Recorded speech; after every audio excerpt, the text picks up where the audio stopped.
Hey everyone, and thanks for jumping back into the cryptoverse. Today we're actually going to talk a little bit about the futures, the CME futures of Bitcoin.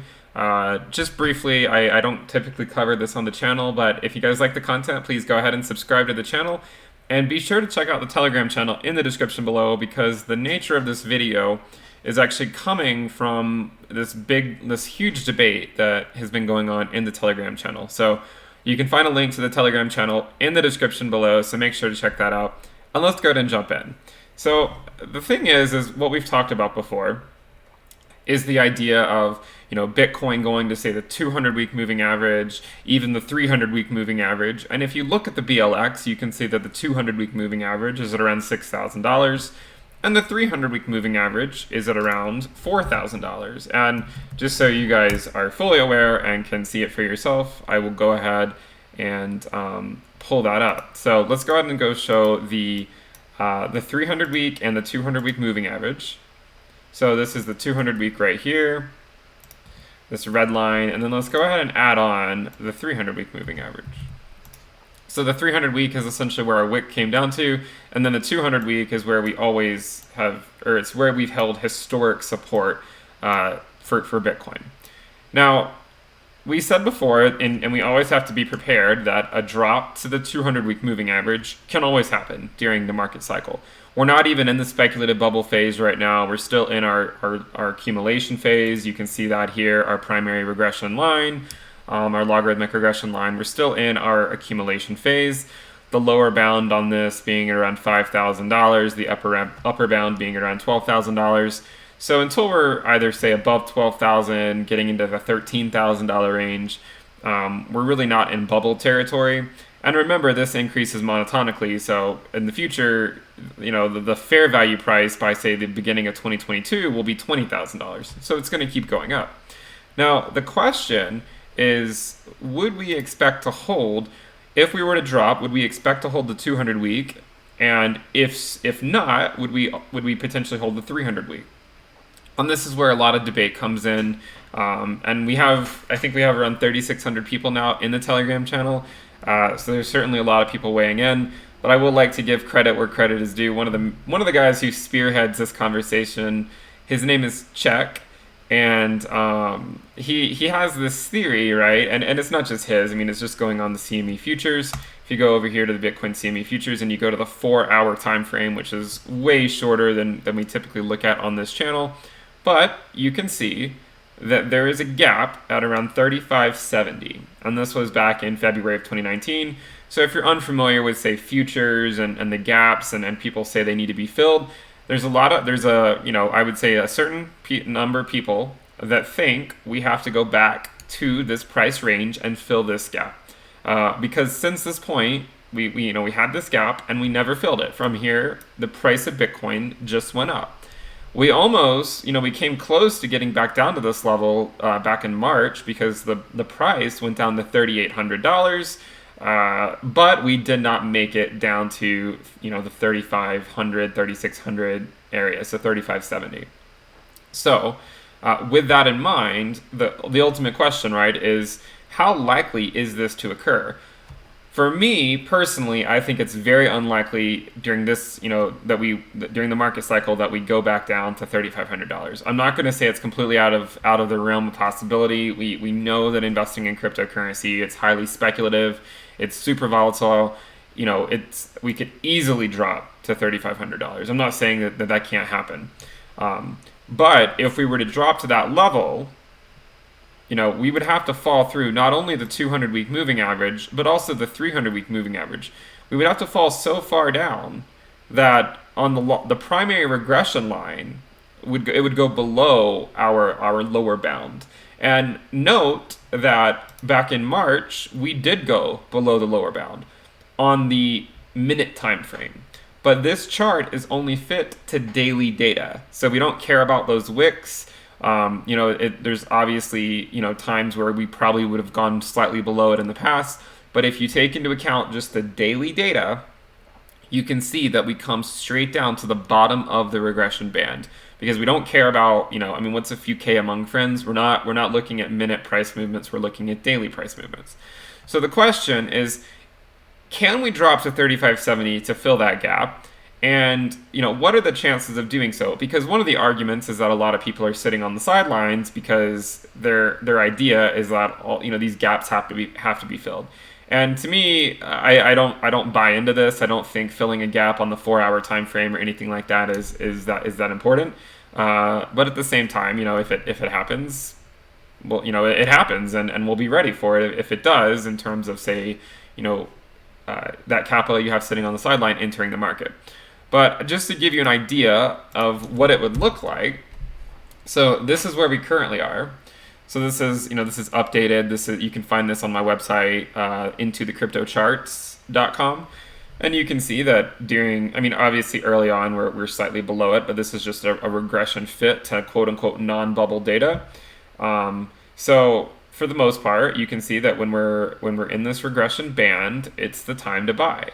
And note that this band was fit to data up until the beginning of 2019. And despite not being fit to anything else, it still predicted the bottom on the daily time frame fairly well earlier in March. Now, the thing is we already know that as we continue to go through each market cycle, it would probably be prudent to refit this. That doesn't mean it's not useful. It just means that when we have more data, it would be wise to get a better fit. If you only fit it to, say, this data, then the regression fit would look a lot different than if you, say, fit it to this data or even all of this data. We have not fit it to any of this data over here whatsoever. So as we continue to go through each market cycle, I think it would be important to then, say, refit it so that we can get an idea of the next market cycle. For now, I have it fit to data going up to 2019, early 2019, just the first quarter in this region right here, and I have not touched it since then. And I don't intend on touching it in the short term. I think it's doing a pretty good job of identifying a shorter term speculative bubble, and also identifying, say, our fair value, our absolute bottom. I think it's doing a wonderful job so far. And I think it's also in line with lengthening cycle theory, getting out to 2023. And then if you take the percent difference between the price and the regression line and extrapolate that out, you get around a 300 to 400% difference in 2023 based on a fair valuation of Bitcoin of $30,000 to $50,000, which would put the price of Bitcoin at between $100,000 to $150,000. Okay, so I think the regression line is fine how it is. This is what people are saying essentially needs to happen to fill that gap. So it would essentially be dropping all the way down here, and I just drew this line. I think this corresponds to roughly around $3,000 or so. There's certainly a lot of bears that say that we have to drop to $1,800, which would be even lower, or even sub $1,000. So I just want to show that if that were to happen, we're not saying it can't happen. If it were to happen, it would completely, basically we would be starting a completely new trend in one sense, because we're no longer on this, on this regression line increasing at a rate that has been fit to essentially, 10 years of non-bubble data.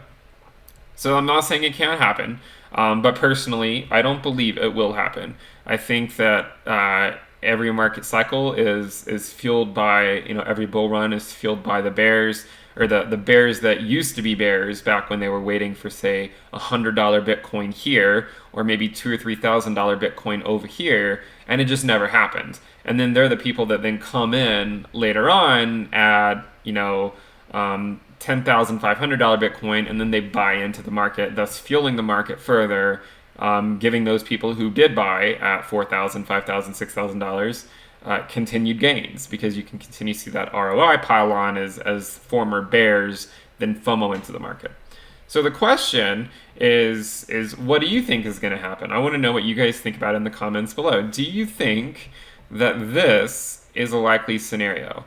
So essentially us dumping over the next, say, several months down to the $3,500 range. And then from there, building off into 100K Bitcoin over the next, say, 3 years. Because even the guy Check that thinks this is what's going to happen, and as well as a lot of other bears, many of them still think that Bitcoin is still on course. They're not saying that it's going to zero. Not all of them.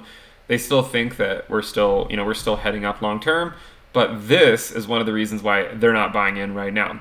So for me, I think that they'll be the dumb money fueling the rally later on.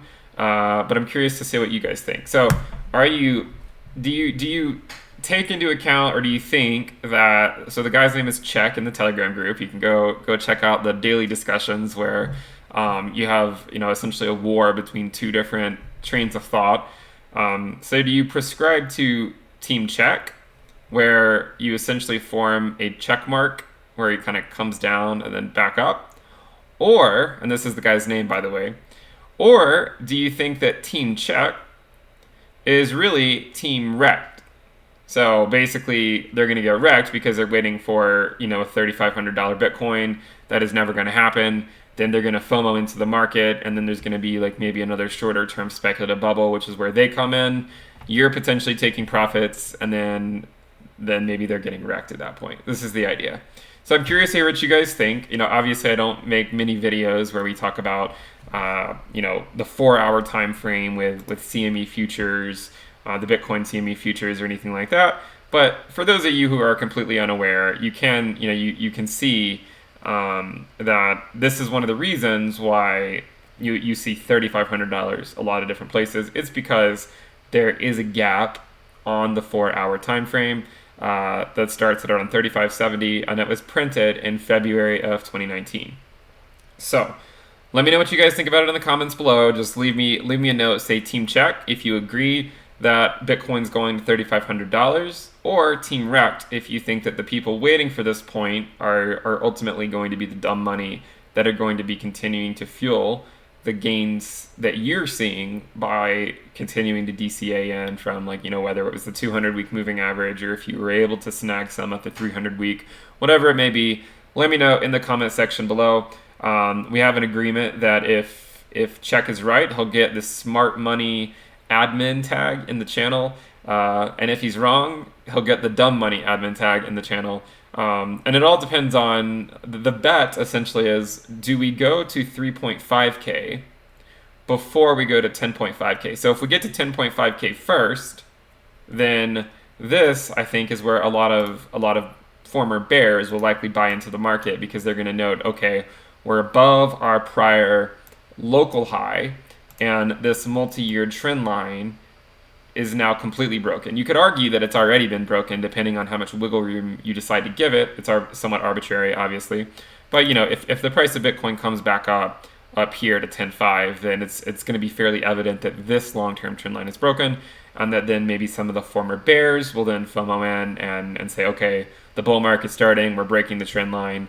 And remember, even if we do ultimately get rejected and then come back down below the 20-week moving average at 8,300, and even more so if we go down to the 200-week moving average at 6,000, remember, this is just par for the course. We know that this is likely, there's a good chance this is going to happen.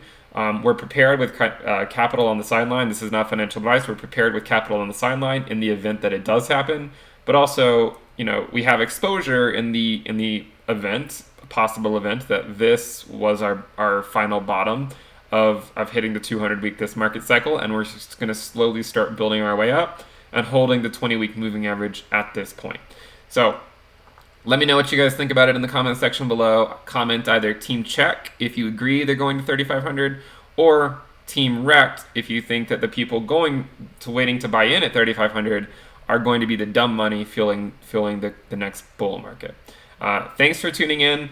Be sure to check out the Telegram channel if you want, access to this discussion daily. And then also we do have a premium list at intothecryptoverse.com if you want extra content where we look at a lot of different things related to Bitcoin and other cryptocurrencies, as well as traditional markets, a lot more in depth than we cover on the public channel.